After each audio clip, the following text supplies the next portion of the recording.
وورد الدعاء بين الصلاتين علي لا يرد وأن الله وكل بقبري ملكا أعطاه أسماء الخلائق فلا يصلي علي أحد إلى يوم القيامة إلا بلغني باسمه واسم أبيه هذا فلان بن فلان قد صلى عليك إلى آخره. Makna daripada kalam Al-Imam Al-Allamah Al-Habib Ahmad bin Zain Al-Habashi rahimahullah wa nafa'ana bi'ulumih. Dan Rasulullah sallallahu alaihi wasallam bersabda, ragima amfu rajulin dzukirtu indahu falam yusalli alayya, rawahu Tirmidzi an Abi Hurairah wa hasanah.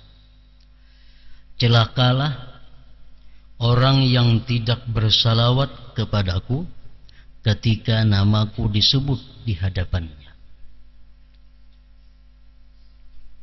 Rasulullah sallallahu alaihi wasallam bersabda, al-bakhilu man dzukirtu indahu falam yusalli alayya.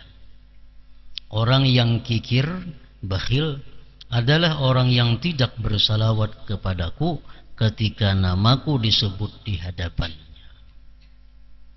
Jadi nama Rasulullah sallallahu alaihi wasallam kada sebuting banyak ngaran nabi kita, termasuk Rasul nama nabi kita, Nabi nama nabi kita juga.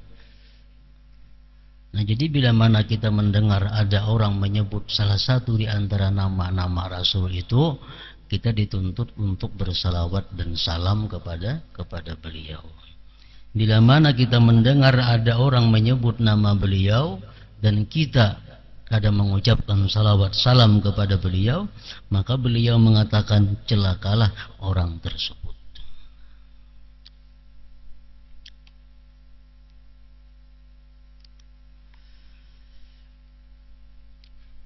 Lalu timbul ada satu pertanyaan, apakah kita setiap kali mendengar nama beliau itu kita dituntut untuk bersalawat?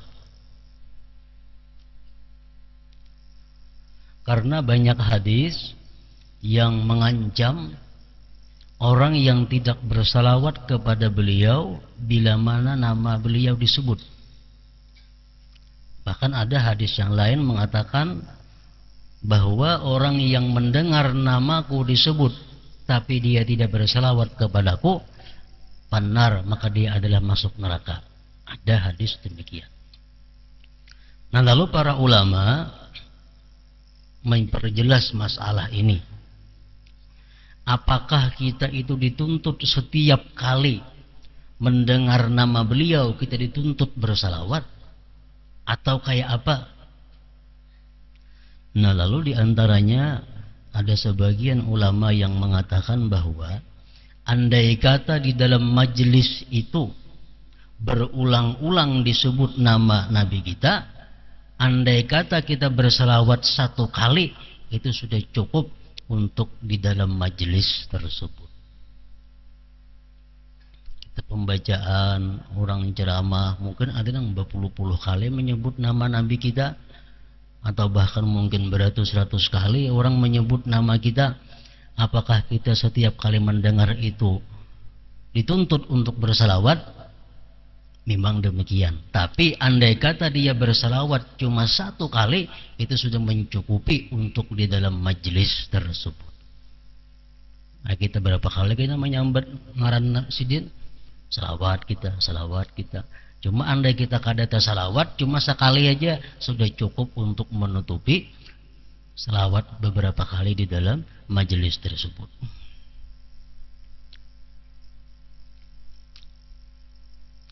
Al-bakhil man dzukirtu indah falam yusalli alayya.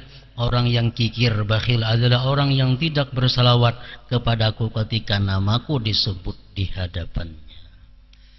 Hadis hasan riwayat Tirmidzi dan dari Ali. Man shalla alayya sallat alaihi al-malaikah wa man shalla alayya wahidah sallallahu alaihi asyra salawat wa huttat anhu asyru khati'at wa rufi'at lahu asyru darajat. Barang siapa bersalawat kepadaku, ujar Nabi kita, maka para malaikat akan bersalawat kepadanya. Salawat malaikat kepada kita itu adalah memintakan ampun kepada Allah Subhanahu wa ta'ala. Jadi andai kata kita bersalawat kepada Nabi kita, maka malaikat memintakan ampun kepada Allah terhadap dosa-dosa kita.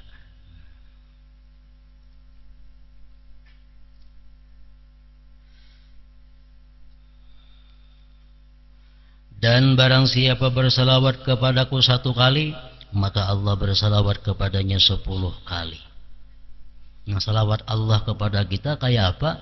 Mencurahkan rahmahnya, rahmah yang khusus yang dicurahkan Allah 10 kali kepada orang yang bersalawat kepada Nabi.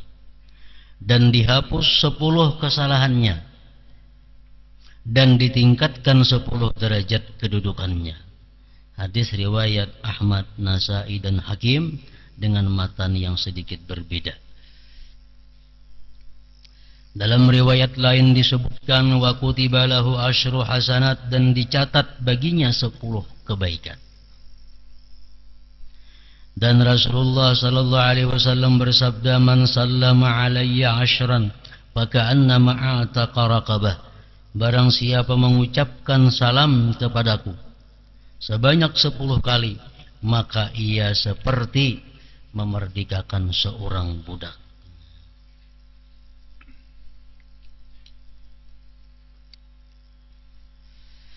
La yaridanna alayya aqwamun wa a'rifuhum illa bikathrati salawatihim alayya. Sesungguhnya akan datang beberapa kaum mengunjungiku di akhirat kelak, dan aku tidak mengenal mereka kecuali karena banyaknya salawat mereka kepadaku. Itu yang membuat Nabi kita kenal kepada orang-orang yang banyak bersalawat. Anjakum yaumal qiyamah min mawatinihi aktsarukum alayya salatan. Orang yang paling selamat dari tempat-tempat yang berbahaya, orang yang paling selamat dari tempat-tempat yang berbahaya di hari kiamat adalah orang yang paling banyak bersalawat kepadaku. Nah, dari sekian banyak hadis, ratusan mungkin ribuan, dari berbagai macam hadisnya, dari yang sahih sampai yang dhaif, yang menjelaskan tentang keutamaan, keuntungan, fadilah orang yang bersalawat ini. Lalu ada orang yang bertanya kepada Imam Ramli rahimahullah wa nafa'ana bi ulumih. Ujar orang lawan Imam Ramli itu mengatakan, pertanyaannya, halil abdalu al-istighfaru awil istighalu bis salati wassalam ala nabi sallallahu alaihi wasallam aw yufraqu baina man ghalabat ta'atuhu was salatu lahu afdal amma asihi fal istighfar lahu afdal. Fa'ajaba bi anna al-istighala bis salati wassalam ala nabi sallallahu alaihi wasallam afdalu min al-istighal bil istighfari mutlaqan. Ujar orang, wahai Imam Ramli, mana baiknya, mana lebih utamanya kita beristighfar dengan bersalawat dan salam atas Nabi? Mana afdalnya?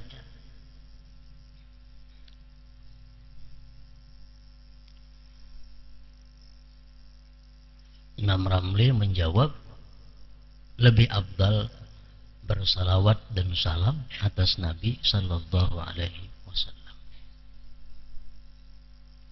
Atau ujar orang, pertanyaannya,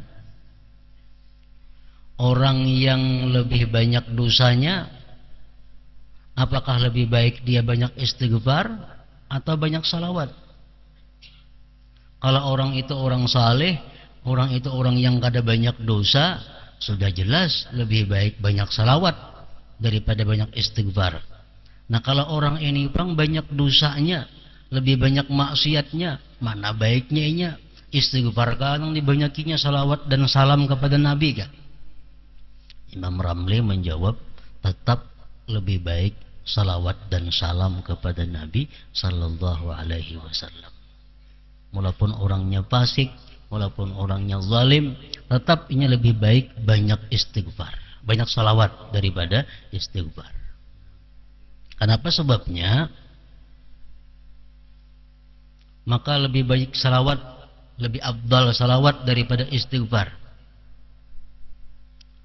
Karena tadi dalam hadis disebutkan, barang siapa bersalawat kepadaku, ujar Nabi, maka malaikat akan memintakan ampun terhadap inya.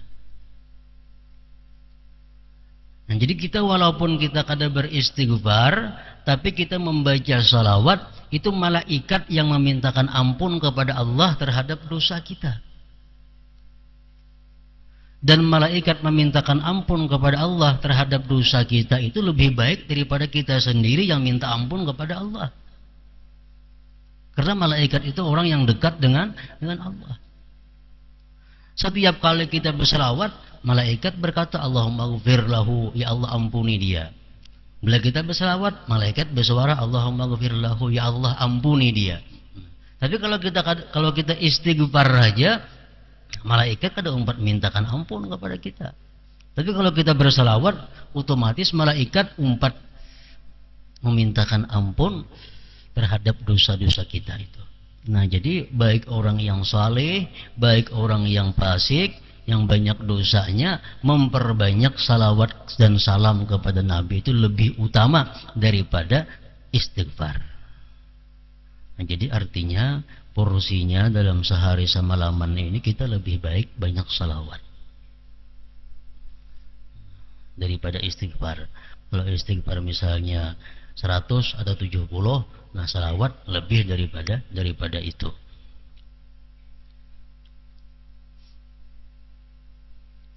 Ada lagi pertanyaan kepada Syekh Abdul Abbas At-Tijani. Beliau ditanyakan mana afdalnya membaca Al-Quran dengan membaca salawat kepada Nabi. Tadi kan istighfar, sudah jelas lebih afdal salawat. Nah sekarang Quran, mana afdalnya kita membaca Quran dengan membaca salawat dan salam kepada Nabi. Abdul Abbas At-Tijani mengatakan, bagi orang-orang yang lebih banyak dosanya, bagi orang-orang yang tergolong fasik, lebih baik membaca salawat daripada membaca Al-Quran. Kalau orang-orang yang saleh, orang-orang yang sudah lebih banyak taatnya daripada maksiatnya, lebih baik dia memperbanyak membaca Al-Quran daripada membaca salawat. Nah, ini perkataan Syekh Abdul Abbas. Kenapa sebabnya? Karena kalau orang fasik itu membaca Al-Quran, Quran itu kalamullah. Quran itu adalah wahyunya Allah. Kalau orang fasik membaca Al-Quran, dikhawatirkan satu, orang beradab. Orang beradab dengan kalam Allah. Yang kedua, barangkali yang dibacanya itu Al-Quran mengutuk dengan dirinya sendiri. Misalnya ini orangnya zalim. Kalau membaca Al-Quran, dalam Quran ada apa? La'natullah 'alaz zalimin, laknat Allah atas orang zalim. Berarti dia melaknat dirinya sendiri. Atau dia fasik, dia baca Al-Quran, wa ammal ladzina fasaqu fa ma'wahumun nar, orang-orang fasik itu masuk neraka. Berarti dia sendiri mengatakan dirinya masuk ke neraka. Nah, untuk orang-orang fasik, orang-orang yang banyak dosa, lebih baik perbanyak salawat.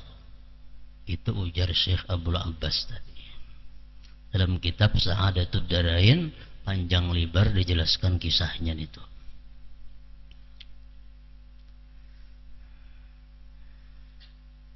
Nah, kemudian lagi, mana afdalnya salawat dengan zikir la ilaha illallah. Nah, itu sudah disebutkan oleh Rasulullah Sallallahu Alaihi Wasallam bahwa abdalul zikir, paling abdal zikir itu adalah la ilaha illallah. Itu paling abdal sudah. La ilaha illallah itu sama nul jannah, itu harganya surga. La ilaha illallah. Jadi yang paling banyak porsi ibadah kita dalam sehari semalaman ini zikrullah, la ilaha illallah. Nomor 2-nya salawat kepada Rasulullah. Nah, hanya membaca Al-Quran, hanya istighfar. Itu adalah amalia-amalia yang kada boleh tidak dalam sehari semalaman ini ada kita lakukan.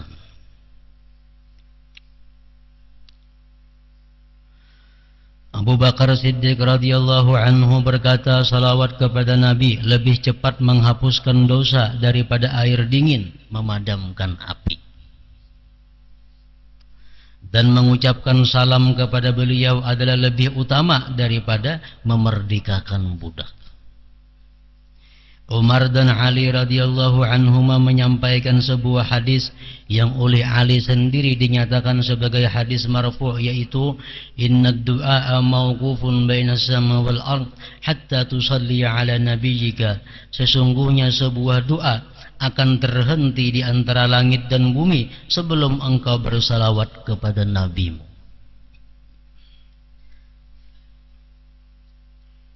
Dalam riwayat lain disebutkan ad-du'a bainas salataini alayya la yuraddu wa anna Allah wakkala biqabri malakan a'tahu asma'al khalaik fala yusalli alayya ahadun ila yaumil qiyamah illa ballagani bismihi wasmi abihi hadza fulan ibn fulan qad shalla alaik.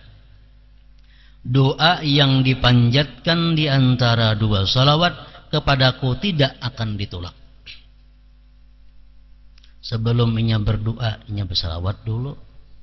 Karena anak ampeh ditutupnya dengan salawat. Jadi doa itu anaknya di tengah-tengah salawat. Nah, doa seperti itu kada ditolak oleh Allah Subhanahu wa taala. Dan sesungguhnya Allah telah mewakilkan seseorang malaikat di kuburku, dan Allah telah memberinya seluruh nama makhluk. Tidak ada seorang pun yang bersalawat kepadaku sampai hari kiamat kecuali malaikat tersebut menyampaikannya kepadaku dengan namanya dan nama ayahnya. Ini Fulan bin Fulan telah bersalawat kepadamu. Jadi salawat dan salam kepada Rasulullah termasuk salah satu merupakan kunci mustajabnya doa. Di samping yang lain-lainnya. Seperti Bismillahirrahmanirrahim di awal doa. Itu termasuk adalah mencepatkan doa itu diijabah oleh Allah Subhanahu wa taala. Jadi sebelum berdoa Bismillahirrahmanirrahim. Kemudian lagi memuji Allah, alhamdulillahirabbil alamin. Sesudah bismillah itu termasuk mempercepat doa itu mustajab. Sesudah hamdalah hanyar salawat dan salam kepada Nabi. Nah, kemudian hanyar doa. Kalau doanya panjang, kayaknya di tengah-tengah diselingi lawan salawat, doa pulang, salawat pulang, doa pulang kalau doanya panjang. Karena akhir doa ditutup dengan salawat, dengan alhamdulillahirabbil alamin, dengan amin. Nah, itu pun termasuk mempercepat dikabulkannya doa tadi. Jadi penutup doa itu salawat, alhamdulillahirabbil alamin lawan amin. Kita lagi terbaling amin pemulaannya, amin amin amin ya, hanya berdoa. Nah, amin itu peampihan mestinya hendaknya. Alhamdulillahirabbil alamin, amin. Nah, itu.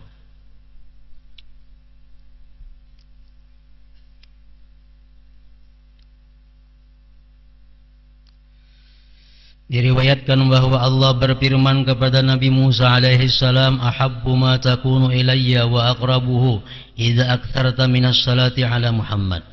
Keadaanmu hai Musa yang paling kusukai dan paling dekat denganku adalah jika engkau banyak bersalawat kepada Muhammad.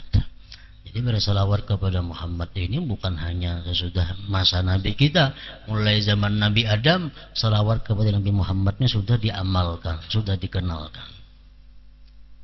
Hadis riwayat Ibnu Abbas radhiyallahu anhu dalam kitab Risalatul Qusyairiyah. Dalam riwayat lain disebutkan salatukum alayya mujawwizatun li du'aikum wa mardatun li rabbikum wa zakatun li abdanikum wa man shalla alayya fi kitabin lam tazalil malaikatu astaghfiru lahu ma baqiya ismi fi dzalikal kitab. Salawat kalian kepadaku membuat doa kalian terkabul, mendatangkan keridhaan Tuhan kalian dan menyucikan tubuh kalian.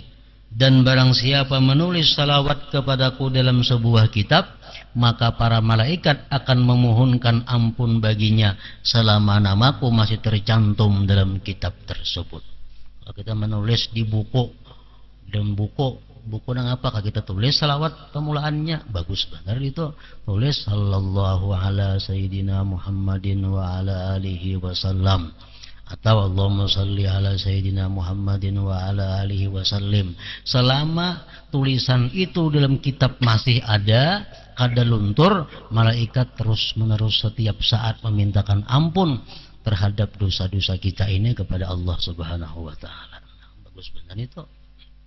Di rumah di mana ditulis salawat Allahumma salli ala sayyidina Muhammadin wa ala alihi wasallim. Selama tulisan itu masih ada, orang yang menulis tersebut selalu dapat ampunan dari Allah Subhanahu wa taala yang dimintakan oleh para malaikat tadi.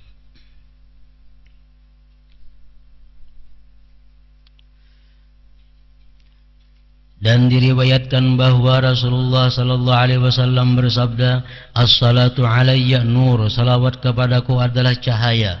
Hadis riwayat Daraqutni. Taharatu qulubi ummati wa ghasluha minas sada, as-salatu alayya. Salawat kepadaku merupakan pembersih dan pencuci hati umatku dari karat, dari tagar. Dalam sebuah hadis kudusi disebutkan, "Ya Muhammad, ja'altuka dzikran min dzikri, man zakaraka faqad zakarani wa man ahabbaka faqad ahabbani." Wahai Muhammad, telah kujadikan engkau sebagai salah satu zikirku, maka barang siapa menyebut namamu berarti ia telah berzikir kepadaku, dan barang siapa mencintaimu maka ia telah mencintaiku. Dalam riwayat yang lain disebutkan, "Man shalla alayya yaumal jumu'ah thamanina marratan ghafarallahu lahu dzunuba thamanina sanatan." Barang siapa bersalawat kepadaku sebanyak 80 kali pada hari Jumat, maka Allah akan mengampuni dosanya selama 80 tahun. Apabila membacanya imbah Jumat salawat itu, nah dalam hadis lain menyebutkan bahwa itu dibaca sesudah asar. Ada hadis lain yang menyebutkan siapa yang bersalawat kepadaku sesudah asar hari Jumat. Jadi imbah asar hari Jumat bersalawat kepada Nabi 80 kali, jangan kurang jangan lebih pada 80 itu, Allah akan mengampuni dosanya selama 80 tahun. Dosa yang macam apa? Hanya Allah yang tahu. Pokoknya dosa-dosa kita diampuni Allah selama 80 tahun. Dan salawatnya macam apa? Salawatnya itu salawat khusus. Oleh para ulama disebutkan salawat yang dimaksud di situ adalah salawat ummi. Jadi Allahumma salli ala sayyidina Muhammadin nabiyil ummi wa ala alihi wa sallim. Nah, itu yang dibaca 80 kali. Ini sekali baca seumuran 80 tahun sudah. Sembahyang Jumat imbah asar, tapi imbah sembahyang asar baca Allahumma salli ala sayyidina Muhammadin an-nabiyil ummi wa ala alihi wa sallim 80 kali. Diampuni Allah dosanya 80 tahun.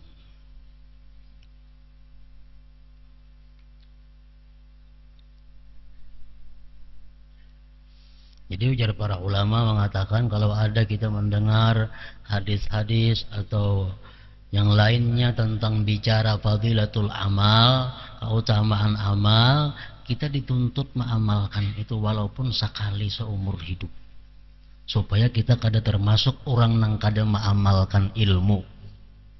Ini tahu semua fadilah berselawat imba asar 80 kali baik, tapi seumuran kada sama amalkan, berarti orang ini kada mengamalkan ilmu. Kalau dia pernah mengamalkan walau cuma sekali, terlepas daripada orang yang tidak mengamalkan ilmu, khususnya ilmu itu. Allahumma salli ala Sayyidina Muhammad an-nabiyil ummi wa ala alihi wa sallim. 80 kali ba'dal asar, sesudah asar. Allah Ta'ala mewahyukan, ya ayyuhalladzina amanu sallu alaihi wa sallimu taslima. Suratul Ahzab ayat 5-6. Wahai orang-orang yang beriman, bersalawatlah kepada Nabi dan ucapkanlah salam penghormatan kepadanya. Dalam ayat ini Allah Ta'ala memerintahkan kita untuk bersalawat kepada Nabi Muhammad sallallahu alaihi wasallam. Perintah ini adalah perintah wajib. Para ulama sepakat bahwa salawat kepada Rasulullah sallallahu alaihi wasallam ini memang hukumnya wajib. Sebagaimana ulama mewajibkannya setiap kali nama beliau disebut dan didengar. Ada ulama yang berpendapat setiap kali kita mendengar nama beliau kita wajib bersalawat. Hal ini disampaikan berdasarkan beberapa hadis yang mengancam orang yang tidak bersalawat ketika nama beliau sallallahu alaihi wasallam disebut. Ada pendapat itu, bila mana kita mendengar nama Nabi kita wajib bersalawat.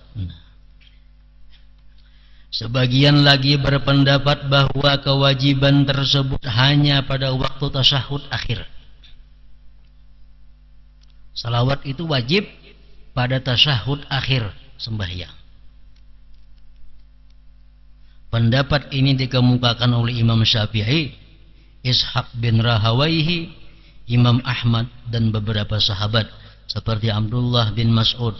Berdasarkan riwayat yang disampaikan oleh Ibnu Abdul Bar, beliau juga meriwayatkan bahwa Ibnu Umar, Abu Mas'ud Al-Badri, Imam Abu Muhammad Ja'far As-Sadiq bin Muhammad bin Ali dan Imam Amir Asy-Sya'bi juga berpendapat demikian, bahwa salawat kepada Nabi itu wajib hukumnya dalam tasyahud akhir.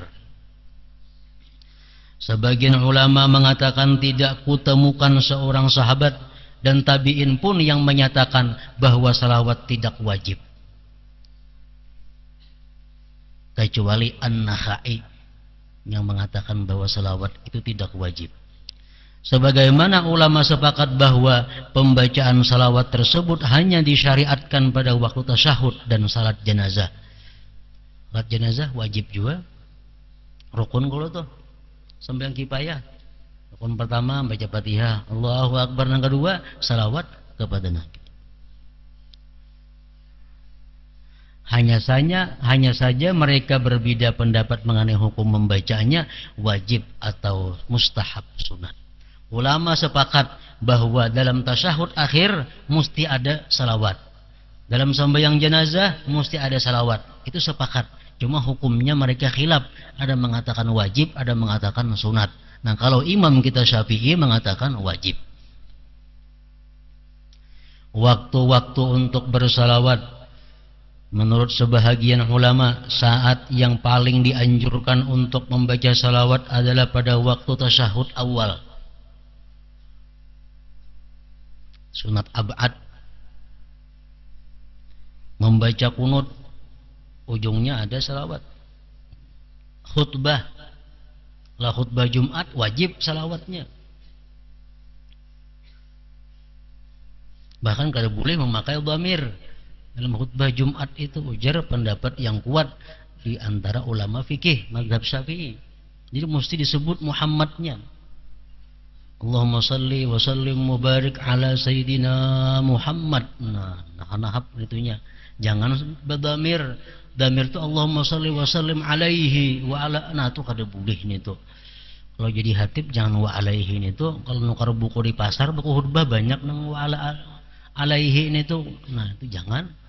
Karena menurut pendapat yang kuat dari ulama kita mazhab Syafi'i, salawat kepada Nabi Muhammad dalam khutbah itu mesti disebut namanya, jangan damir. Khatib nang kada mengaji ilmu fikih, nukar bukunya di pasar, mintal kuat wani khutbah, nah baca kena khutbah, Allahumma shalli wa sallim alaihi wa ala alihi, bukunya di pasar menjual macam itu.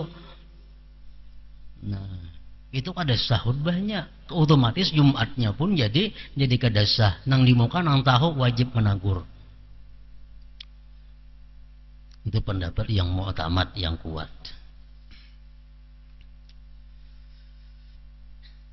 Nah, pada khutbah setelah azan dan iqamat berdoa itu dianjurkan ada salawatnya. Memasuki masjid, melakukan sa'i di Safa dan Marwah, menyebut nama Rasulullah sallallahu alaihi wasallam dalam sebuah pertemuan mesti ada salawat. Selesai talbiyah, mengusap Hajar Aswad, ziarah ke makam Nabi Muhammad sallallahu alaihi wasallam, keluar ke pasar, bangun malam, khatam Al-Qur'an hari Jumat dan malamnya, ketika berdiri melewati masjid merasa susah dalam keadaan susah, menulis nama Rasulullah sallallahu alaihi wasallam, buat salawatnya dibaca.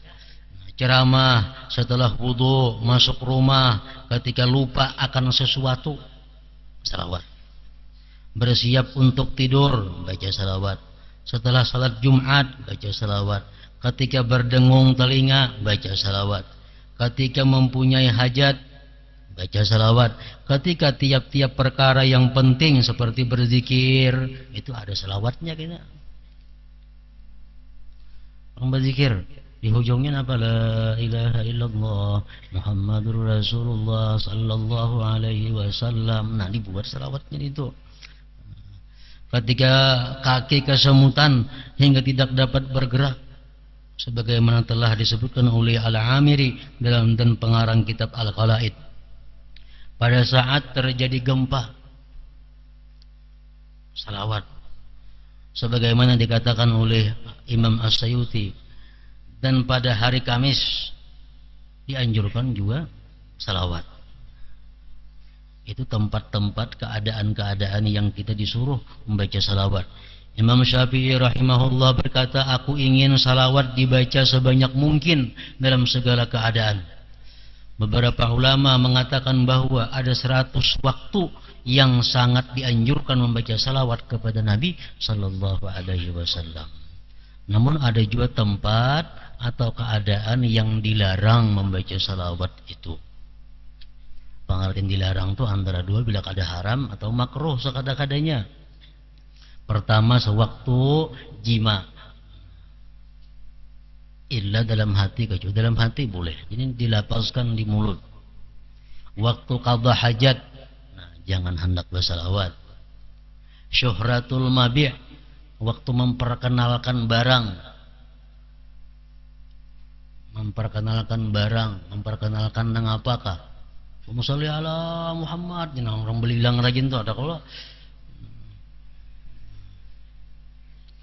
Nah, jangan, itu ada mengatakan makruh, ada mengatakan haram. Apalagi waktu tergelincir asarah, tadangsar, jangan berselawat. Kemudian lagi wafil a'ras, pada waktu pengantinan. Bisa pengantin Allah, pengantin datangnya hambur beres kuning, Allahumma sholli ala Muhammad, nah tatawaan. Nah, itu mengatakan sebagian ulama hukumnya adalah haram. Kenapa? Karena tidak menghormati dengan Rasulullah sallallahu alaihi wasallam. Baras dihambur, duit dihambur, berselawat pula. Itu kebiasaan yang kada baik.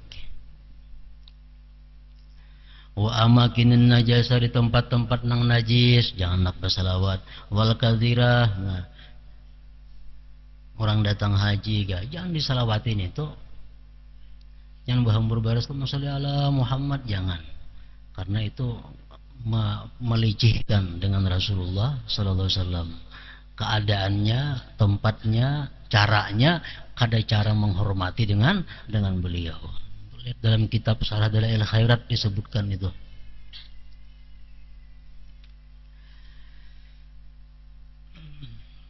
Keutamaan salawat ada 40 faedah yang diberikan Allah kepada orang-orang yang suka bersalawat kepada Nabi Muhammad sallallahu alaihi wasallam, yaitu Allah bersalawat kepada orang yang bersalawat kepada Nabi Muhammad sallallahu alaihi wasallam. Allah memberikan rahmat yang khusus kepada orang yang bersalawat kepada Nabi.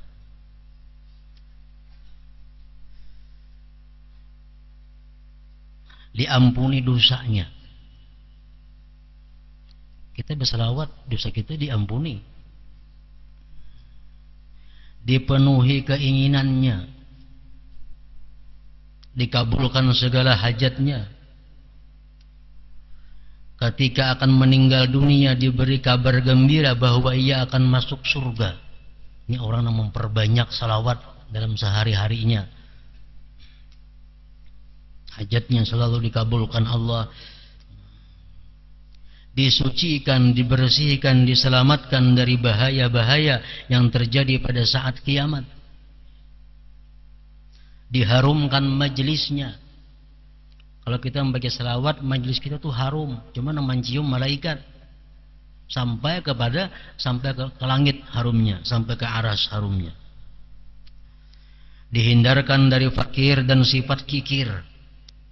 Dimantapkan langkahnya sewaktu berjalan meniti siratal mustaqim.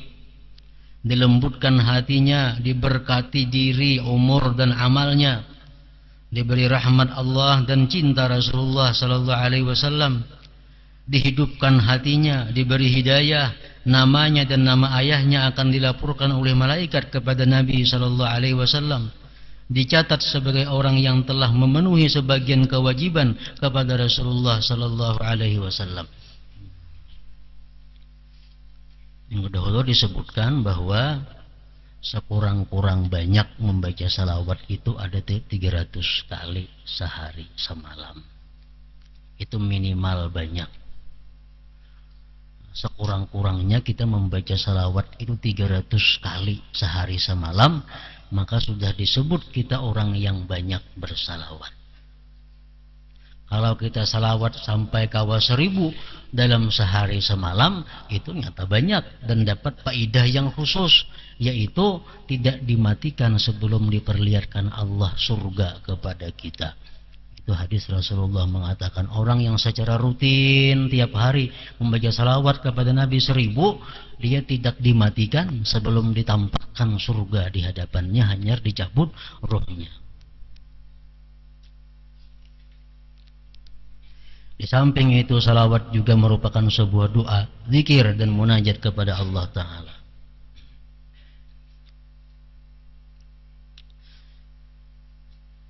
Sebagian ulama mengatakan bahwa barang siapa mengucap Allahumma, maka seakan-akan ia telah berzikir kepada Allah dengan seluruh namanya. Al-Hasanul Basri rahimahullah berkata, Allahumma adalah doa yang serba mencakup. Allahumma salli, kan? Allahumma itu zikir sudah. Sebagian ulama lainnya mengatakan bahwa Ismullahil A'zam, nama Allah yang paling agung, yang jika dibaca doa kita akan dikabulkan, adalah Allahumma. Nadar bin Shumayr radhiyallahu anhu berkata, barang siapa mengucapkan Allahumma, maka ia telah berdoa kepada Allah dengan seluruh namanya Allah. Sebagian ulama yang lain berkata, lafaz Allah dalam Allahumma menunjukkan zat Allah, dan huruf mim menunjukkan sifat Allah. Ketika menjelaskan wahyu Allah berikut, ala bidzikrillah tatma'innul qulub. Hanya dengan berzikir kepada Allah hati menjadi tentram. Mujahid mengatakan bahwa hanya dengan menyebut nama Muhammad dan para sahabatnya hati akan menjadi tentram. Ia menganggap nama Rasulullah sallallahu alaihi wasallam sebagai zikrullah. Jadi bersalawat minggu dahulu sudah dijelaskan aturan-aturannya bersalawat, suci segala macam tempatnya, duduknya, pakaiannya, ada harum-harumannya, jangan bersegera menghadap kiblat. Nah, lalu lagi jangan kita membaca salawat itu langsung bersalawat. Oleh para ulama ulama-ulama dahulu diajarkan aturan-aturan kalau kita hendak membaca salawat itu nang apa dulu nang kita baca. Kalau aturan-aturan kelakuan aturan pakaian sudah disebutkan semalam kan, minggu dahulu sudah ada. Nah kemudian sudah kita duduk sempurna menghadap kiblat, jangan langsung baca Allahumma shalli ala sayyidina Muhammad. Nah jangan, itu hendaklah dimulai dengan hal-hal yang baik dahulu. Mulai dengan istighfar dahulu 3 kali. Istighfar sekurang-kurangnya astagfirullah, selengkapnya astagfirullahalazim alladzi la ilaha illa huwal hayyul qayyum wa atubu ilaih. Nah boleh. Atau astagfirullahalazim li wali walidayya wali ashabil huquqil wajibati alayya, itu 3 kali. Nah, untung istighfar 3 kali, hanya baca Fatihah, Al-Fatihah li ruhil Mustafa Sayyidina Muhammadin sallallahu alaihi wasallam, summa li arwahi ahli baitihi wa ashabihi wa dzurriyyatihi ajma'in, summa li arwahi al-awliya wasyuhada wassalihin, summa li arwahi walidayya wa li masyayikhi wa lil muslimin wal muslimat. Al-Fatihah, baca Fatihah. Nah, untung baca Fatihah, hanyar baca innallaha wa malaikatahu yusalluna 'alan nabi ya ayyuhalladzina amanu sallu 'alaihi wa sallimu taslima. Allahumma salli ala sayyidina Muhammadin kama sallaita wa ala ali sayyidina Muhammad kama sallaita ala sayyidina Ibrahim wa ala ali sayyidina Ibrahim wa barik ala sayyidina Muhammad wa ala ali sayyidina Muhammad kama barakta ala sayyidina Ibrahim wa ala ali sayyidina Ibrahim fil alamin innaka Hamidum Majid. Assalamu alayka ayyuhan nabiyyu wa rahmatullahi wa barakatuh. Nah, hanya baca salawat nah handap. Allahumma salli ala sayyidina Muhammad wa ala alihi wa sallim. Allahumma salli ala sayyidina Muhammad wa ala alihi wa sallim. Allahumma salli ala sayyidina Muhammad wa ala alihi wa sallim. 300 kah, 1000 kah? Nah, sekadar kemampuan kita. Karena tuntung 1000 membaca atau 300, hanya tutup lawan salawat nang panjang pulang. Allahumma salli ala sayyidina Muhammad wa ala ali sayyidina Muhammad kama sallaita ala sayyidina Ibrahim wa ala ali sayyidina Ibrahim wa barik ala sayyidina Muhammad wa ala ali sayyidina Muhammad kama barakta ala sayyidina Ibrahim wa ala ali sayyidina Ibrahim fil alamin innaka Hamidum Majid walhamdulillahi rabbil alamin. Nah, habis itu. Itu ada sebagian ulama yang mengajarkan macam itu cara membaca salawat kepada Nabi. Sesungguhnya telah saya sebutkan bahwa salawat Nabi merupakan salah satu jenis zikir.